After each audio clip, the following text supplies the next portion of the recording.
नमस्कार दोस्तों। तो दोस्तों सबको मुझे पता है, इंतज़ार है उस टाइम का, उस दिन का जब इंडिया रिस्पॉन्ड करेगा फुल्ली टू दिस पाकिस्तान, जो कि एक टेररिस्ट कंट्री है।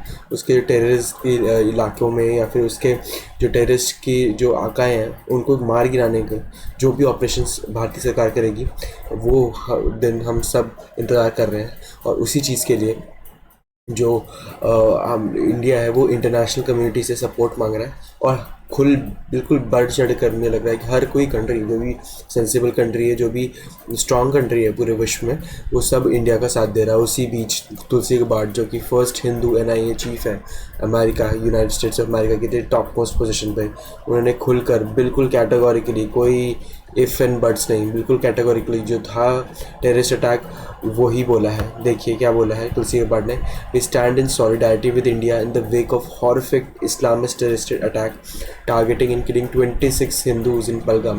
My prayer and deepest sympathies are with those who lost a loved one. PM Narendra Modi and with all people of India, we stand with you, support as you hunt, ये देखो, down these responsible for this heinous attack। इसका मतलब दोस्तों समझ रहे हो आप कि कोई ना कोई बहुत बड़ा जो रणनीति है वो हमारी सरकार बना रही है, जिसके तहत जो ये जोशी थे, जो भी टेररिस्ट ऑर्गेनाइजेशंस, एलईटी और टीआरएफ के जो भी टेररिस्ट थे, उनके आका हैं, ये वही नहीं, सिर्फ 4 लोग ही नहीं, जितने भी टेररिस्ट के जो हैंडल्स हैं, उनके जो ठिकाने हैं, उनके जो लॉन्च पैड्स हैं, वो डेफिनेटली भारतीय सरकार और इंडियन आर्मी कुछ ही दिनों में, मुझे लगता है, बहुत बड़ा ऑपरेशन करेगी।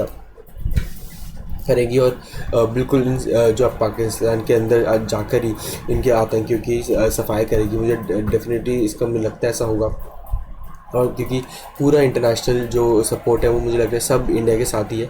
इंडिया ने किस तरीके से अपनी रणनीति के थ्रू, एक रिस्पॉन्सिबल नेशन के थ्रू, किस तरीके से पूरे जो विश्व है उसका जो सिंपैथी है वो हासिल की है। और मुझे लगता है कि एक राइटली सो। और हर कोई कंट्री जब भी इंडिया कोई भी एक बहुत बड़ा ऑपरेशन लॉन्च करेगा, और तब उस वक्त प्रेशर पूरा तरीके से पाकिस्तान पर ही होगा। और पाकिस्तान इसीलिए बिल्कुल ही छरभरा गया है, बिल्कुल डरा हुआ है। और देखिए दोस्तों, किस तरीके से जो पाकिस्तान के जो डिफेंस मिनिस्टर है वो अभी गए थे किसी मतलब इंटरव्यू दे रहे हैं वो हर जगह। और इसी बीच देखिए किस तरीके से वो पाकिस्तान की जो गीगर पर दबकी है न्यूक्लियर वेपन की, वो किस तरीके से बोला जा रहा है, सुनिए ज़रा। And I think the world community must pay some attention to this very dangerous dispute and the standoff in the subcontinent, which can flare up, God forbid, into a nuclear confrontation also, because both the countries are nuclear powers. And I think the world community must pay some attention.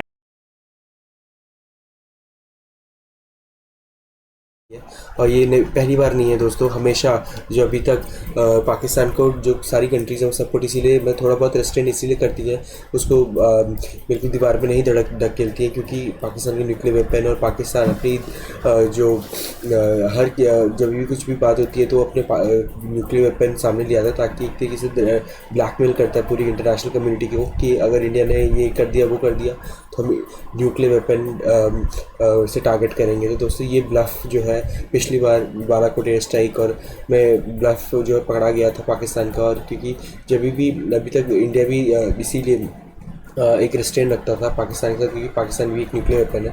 But हम लोगों ने जैसे उड़ी में बिल्कुल target जो surgical strike करी थी, और पुलवामा के बाद सर्जिकल स्ट्राइक हुई थी, जो उसके कारण पाकिस्तान का जो ब्लफ है वो पूरी तरह वो हो गया। और पाकिस्तान को भी पता है कि अभी इंडिया जो है वो इन सब बातों में नहीं आएगा, और डेफिनेटली कोई ना कोई रिटेलिएशन मेजर करेगा। इसीलिए पाकिस्तान अब हर मीडिया में जा रहा है, इंटरनेशनल मीडिया में। उसके जो पपेट प्राइम मिनिस्टर है, उसके पपेट डिफेंस मिनिस्टर है, वो हर जगह अपना एक्सप्लेनेशन दे रहा है। और अभी स्काई न्यूज़ में भी दोस्तों पाकिस्तान के ही डिफेंस मिनिस्टर ने कहा था कि हम नहीं, जो अमेरिका है उसका डर्टी वर्क करते थे, मतलब टेररिस्ट ऑर्गेनाइजेशन, उनको ट्रेन करना, उनसे अटैक करवाना अफगानिस्तान जिहाद के नाम पर।